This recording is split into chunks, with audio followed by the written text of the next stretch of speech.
2. Welcome back. It is WNST and Baltimore Positive.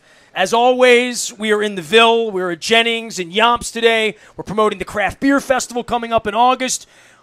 Red, white, and blue, and there's still a little hangover going on over here late July after the 4th of July, correct, Tom? As the county executive knows, 4th of July in Catonsville is an ongoing celebration. It never ends. Well, the celebration has come here today with 2 Baltimore County executives. I don't know John well. Like, we sat down last year and we talked. You guys are Dundalk guys. How can that be? That's right. We connected immediately. How can that be? I've had to spell your name like 5 or 6, and maybe some of your staff can. I'm still right now. If you spelling bead me, I might get the S and the Z confused. It's okay. At least you know there's an S and a Z. That's better than most other people. But spell check doesn't help me with it, the best way it can. So, first off, happy anniversary to my wife. It has been 16 years. So happy anniversary, Happy anniversary. People said to me, how are you going to spend your anniversary? I'm like, hanging out with 2 Baltimore County executives over in the Ville, probably having a great burger, seeing how it goes. And Jen, those of us who know Nestor very well simply say, we're not quite sure how you've done it. So, well done. 16 years. Well done. 16 years, absolutely. So how is this going for you? At some point you guys are going to get in and nerd it up and yuck it up, but the side of being the county executive versus what it would be. And Don, you can also speak to that as well because it happened to you very, very suddenly, but going from a position of not being the guy to being the guy and also like having to deal with immigration and deal with taxes and and being a guy, quite frankly, I read comments. There'll be some things below the fold here that will anger people, but that's part of the gig, right? It's part of the game. I think it's about not what you do, but how you do it that people remember most. It's that whole, I think people remember not always what you say, but how you made them feel. And I got to tell you, this has been the greatest honor of my life. I think Don would probably say the same, to have an opportunity to serve in this capacity because it's a county that we both love. And we're from different ends of it. We're from both sides of it. But we bookend it. We bookend the county. One thing I learned is we eat crabs differently. That is a fact. I learned that during the holiday. We like to get our hands dirty on the east side and actually get in there and dig it out, right? Well, that's segment 3. Okay. Well, But, you have such a chance to really change people's lives. And you literally, day in and day out, whether it's a pothole or building, everything small from a pothole to building a new school, you can see the tangible effects, and so you wake up every day, and there's just an excitement and an enthusiasm about the job. And when you care about the county and you know that you were lucky to have the chances you had and you can provide those chances for other people, it's incredible. And, I want to commend Don, not just for the job that he did and sort of teeing me up, but seeing how he stayed engaged and has used his experience in that platform to continue to do good. There's not 1 minute I'm with him in Catonsville, in the city, anywhere where someone is not coming up and saying, can you help me with this, or thank you for helping me with that, or hey, what do you think about? It's just, you become a resource, right, for the rest of your life. It's what if you care about Baltimore County, if you care about the city, because this is Baltimore Positive, and one of the things we're going to talk a lot about is how we're connected, and boy, have you embraced that. So if you care about where you live and you care about your community, you do remain involved. It's interesting, Johnny. You touched on it a little bit. You and I both have heard from our predecessors, and the message is, whether it was Ted Venetoulis, Don Hutchinson, Dennis, come all the way up, Jim Smith, go all the way through. Every one of them looked you in the eye, looked me in the eye. They said, be prepared. It's the best job you're going to ever have. Right? And you're experiencing that. And which is a scary thing for a guy in his mid-30s to hear. This is going to be the best job you're ever going to have. Well, from one angle, right? When I was a younger person, I thought, man, all day long, it's just somebody's problem, right? Like literally. And then there's a solution part of this. And everything you just talked about, potholes, two real, issues and recruiting businesses to come and keeping left side and right side and all the other factions happy. But solving problems has to be at the soul of what you want to do. I don't know that I necessarily felt that way watching our government at work in Congress on Wednesday, and I'm sure we'll get to that at some point as well. But solving problems, saying there's a pothole, not let's look at it. It's whose job is it to fix it, and how do we get it fixed as quickly, and then find the next pothole. Because it really is about finding solutions to problems. Well, and going beyond that, of building and empowering a team where they're proactive about solving it. So it's not even, you're not even being responsive. It's about how do we get our government to a place where we're just empowering people to say, I want to be part of making this community better. I'm bought into this team and this leadership and this vision, and people who are responsible for that are just doing it as a matter of course. And oftentimes in Baltimore County, we find our highway team say, well, how did that get filled? Well, I was out there and I saw it needed to get done. Bravo, which is great. Yeah, I mean, that's what we should be aspiring to. But yeah, I mean, it's as a citizen, I see it. As a citizen, I know where the potholes are, and then I say, well, whose job is it? And I guess that's where 311, or where it comes to your 311's coming. We're going to be building it and setting it up. Something that started under Don. We're in the process of rolling it out and finishing. We took that baby job. steps. In full disclosure, we took baby steps. You're trying to really rev it up and make it happen. This week, Johnny, we say we never go in a straight line. So talk a little bit about I want to go back to your beginning in a minute. Well, my wife always talk says about that. We live in the city. My wife says, call 311, we'll get it done. Right. And I don't mean it as like, I mean, obviously we're here with the county, and I sat with the mayor the other day, but there is a feeling as a citizen that I'm going to call that and it's still not going to get fixed. Mm-hmm. There's a feeling of it's not going to get done. And I that's not a Baltimore County thing. I just think as a citizen, you just feel like, well, someday someone will come and fix that. Well, I think people would find it surprising that in 2019, Baltimore County didn't have 311. I think they would be shocked at that. I think they would assume that county residents would assume the same thing, Nestor. Call 311. I don't know where that takes you if you call in Baltimore County. So here's where the does thing. It take 311. We need answers. We don't know. 311. Hang on. It's actually a line. It takes you to a recording. Oh, we do know an answer. But all it does is it basically says, if you want this agency, press 1. If you want this, press 2.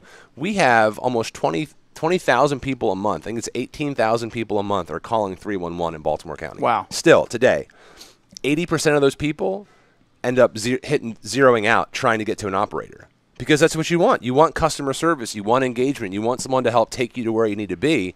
And that's why it's so important that Don started it, and we're going to get it stood up this year. It was part of our budget to finalize that work and actually bring on the personnel to do that. But it's about relationship. I mean, life is about relationship. Good government is about relationship. And to your point about sort of partisanship and what we're seeing in D.C., if you can't just work across the aisle to get things done locally, it'll never happen anywhere. And so what we've done this year, even in making some very hard decisions, I'm really proud that we've seen Democrats and Republicans. We've got a 4-3 split council, but our budget was passed almost with all the members participating. I mean, this was really an instance of we opened up the books, we opened up the vision, we engaged the community about where we wanted to go, and we did it with every single council member. They were a part of it, the community was a part of it, and as a result, I think people say, oh, okay, I see Republicans and Democrats working together to build the new Lansdowne High School, to invest in road resurfacing, to stand up a 311. That's what people expect. They want us to work together. Look, I don't agree on all the policy issues with some of my Republican counterparts on the council, but we have a great working relationship, and there are so many issues outside of those couple of, whether it is an immigration issue or a fair housing issue. Outside of those couple of issues where we're going to have differences, we are both agreeable in those differences, but we really focus on the 90% of the time we actually agree, and that's how we're driving progress now, and I think hopefully in the years ahead. Well, this is where I would ask where the federal part of this sort of comes in, that when ICE comes and raids someone in Randallstown, let's say, I saw the Kansas City video that was making the rounds of family getting literally pulled apart on a video. When that happens in your precinct, in your district, the jackwagons down in D.C. that couldn't figure anything out on Wednesday, we talk about how important local government is, right? And both of you serving so hard locally that most of these things, we talk about education and all of these things, policing, this is all done right here in Towson, right locally, Baltimore, downtown.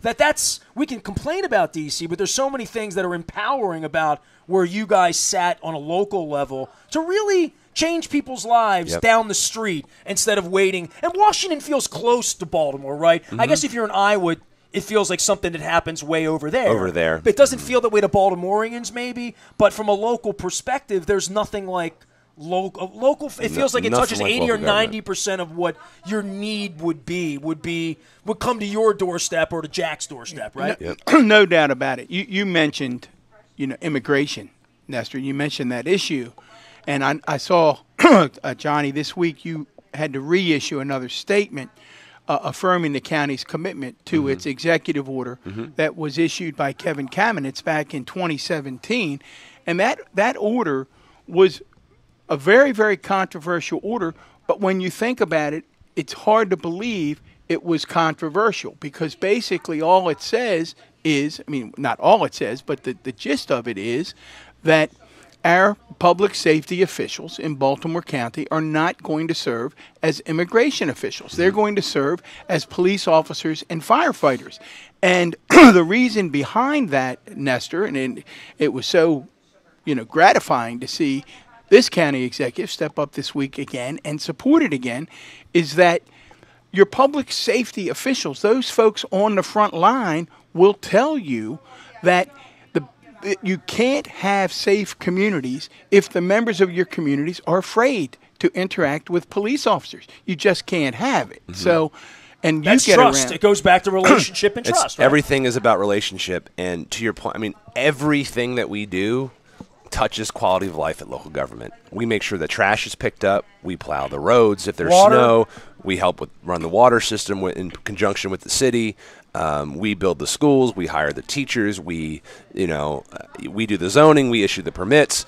Anything that people really care about, the health inspections, it's almost all at the local government. Anything that affects your day-to-day.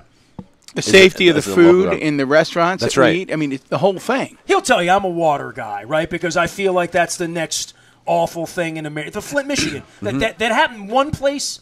You got to make sure that's not here. That's the next place. And I looked into the harbor 2 weeks ago. I took the picture of the brown water. I saw everything happen. What's happening under the city, the infrastructure. Talk about the infrastructure of the county. I feel like some of it may feel more new than in the city, that when you do cross that demarcation from city to county, you're dealing with different stuff under the ground over the last 150 years, I'm sure, right? Well, it is newer, right? The county is a newer, a lot of our communities are newer than those in the city. So as it relates to the water system, we are starting to see some of the indications of decay and aging of that infrastructure. But we see it in our roads, we see it in our schools, we see it in our water infrastructure. So we're sort of at that place where the county has reached an age where sort of the natural life cycle is we got to start replacing these things.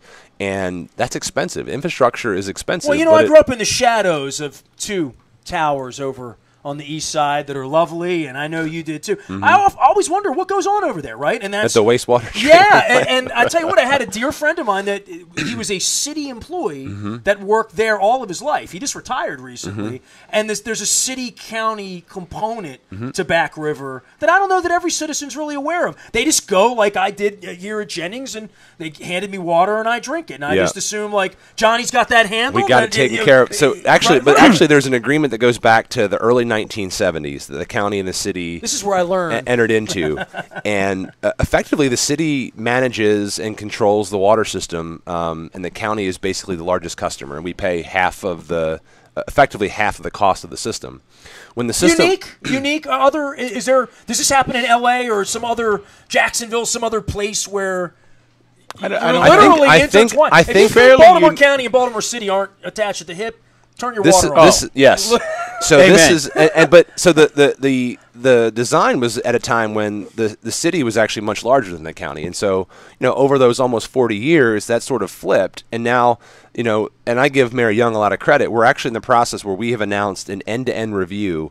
We've seen challenges with water meter readings, we've seen challenges with the ransomware. And we've just decided that, let's take a step back. Let's bring in national experts because the infrastructure is aging. People have experienced some challenges, but it's really so critical that we get it right that the mayor and I have said, let's bring in the experts to sort of, without any bias or without any agenda, look at the system, tell us what it needs to look like to be sustainable for the years ahead, and then give us a report. And then based on that, we're going to revisit that agreement. We're not going to sort of come at it with, I want this or you need that. It's what's really best for the people we serve. And, I think if you enter public service with that heart and that mindset, like, let's just do what's best for the people we serve, it will take you very far. And, it's been great working with this new mayor because he's really taken that approach in all of our partnership and all the regional things that I think we're going to do together. I was going to ask you about that because that's unique in the same way Don's situation was unique in grieving and running and doing. the issue in the city, how has it affected how the county and the city relate? And the fact that it felt slow when it was going on. I mean, Don and I launched this program. I mean, Dutch came. I don't know we had a mayor that day, right? Literally, when this thing started, we were in that 45-day period of sort of didn't know. Now that it's sort of settled a little bit and we are where we are for the next 15 months. Yep. Has that been disruptive? I mean, you mentioned the ransomware. Was that disruptive to Baltimore County too? Must have been in some way, right? A little bit, and owing to the extent that our systems were tied to there. So some of the water billing for our residents was all tied up into all that. We actually had a workaround for some of the real estate transactions, so we did not have the challenges that the city had on that front. So it was a little disruptive, but really it was not quite as bad as it could have been for us. But I will say that since things have settled, having some stability, I think people have really responded among city leadership and city residents just to have someone who is there, who is stable, who is sort of managing the day-to-day, but who is also, and this goes back to the water and some other issues we can talk through, whether it's transportation or snow plowing, where Jack and I are authentically sitting down. We're having our teams talk because I think it fits the Baltimore positive. You know, it really sort of aligns with what you guys are talking about. If the city isn't strong, the county is really in trouble in the years ahead. And if the city is thriving, then the county is going to go gangbusters, and we're going to really thrive. And that's a model that you can show anyone, anywhere. And, you know, part of my whole soapbox on all this is I fly places for concerts, for ball. I've flown for 30 years, the cities. I see places getting better. I see places getting worse. And quite frankly, I even see airports getting better or worse. I see counties that I go through and say, what's going on here? You know, outside of Pittsburgh and different places where poverty has moved to one area, but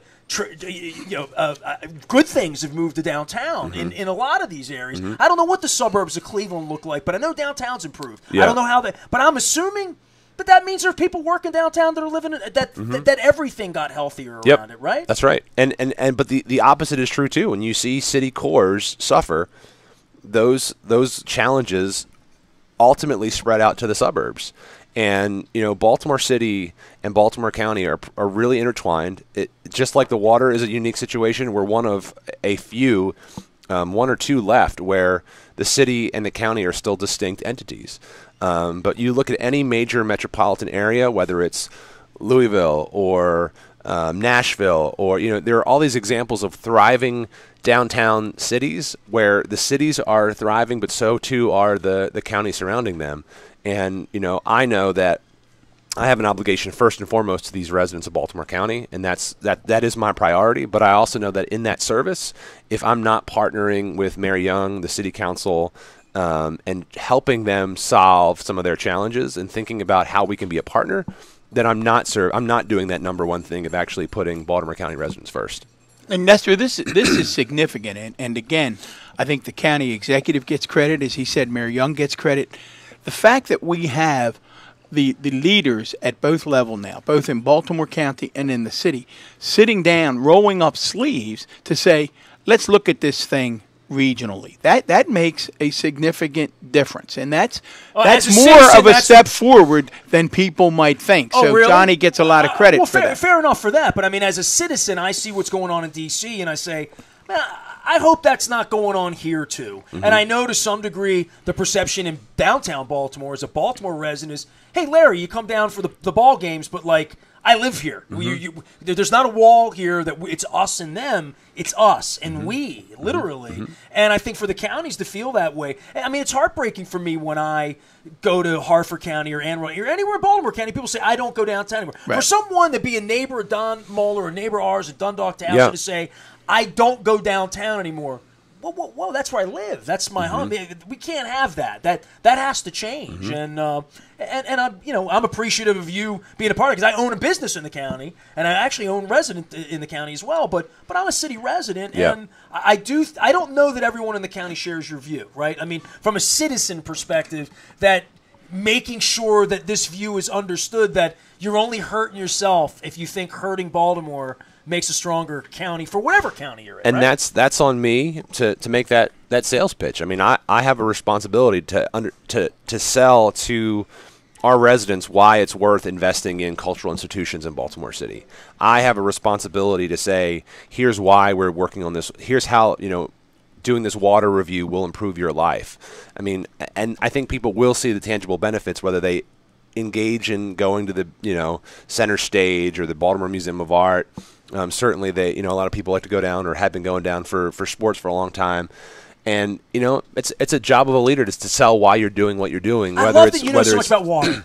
Because that's my jam. I've had to learn more than I can. He's into water. Isn't there? I don't know if Nestor loves water. Because I drink it all day. Isn't there a phrase? We're all drinking the same water. Isn't that like literally? We'll make it a phrase. I don't know. My phrase coming into this job was drinking water from a fire hose, but. Well, look, we're going to have 37,000 people downtown tomorrow night, right, for Billy Joel. Right. You're going to be somewhere in the stadium, outside the stadium. You're going to be down and about there. And those people are coming from all over the region. They're not just coming from Baltimore City. And many of them are, quite frankly, frightened, or many of them said, I'll sit this one out. I don't go to Baltimore anymore. That's just weird to me. You're like, and we got to put an end to it. We are up against the clock, as you like to say. Up against the clock. What are we going to do in segment 2? Well, first of all, let's thank our sponsors, Fadley, State Fair, Jennings. We're real excited this week, right? We added another sponsor, a big conference coming up on issues that you really care about, County Executive, Educational Equity and Housing Affordability Conference. He used to be a teacher. Being run by Senator Maryland. Two teachers. No we're going to talk about that. Right? Tell you what we're going to talk about in the next segment. We'll talk about the County Executive's experience as a teacher. I actually want to talk about his experience all the way back to 1999. You remember? Oh, we're going to go back. You were student on the board. And at some point, we're going to talk about how you East Side boys eat crabs. Well, I tell you what, I found a little teacher thing, too, that inspired me. So when I find it, I was at a friend's house over the weekend, and what Nancy Grasmick said to me 2 weeks ago was on a calendar, and I took a picture of it. So when I find it, I'm gonna begin segment 2 with education. Love it. Here we are, Baltimore Positive, Jennings, Catonsville, Nestor. And they told me to stick to sports.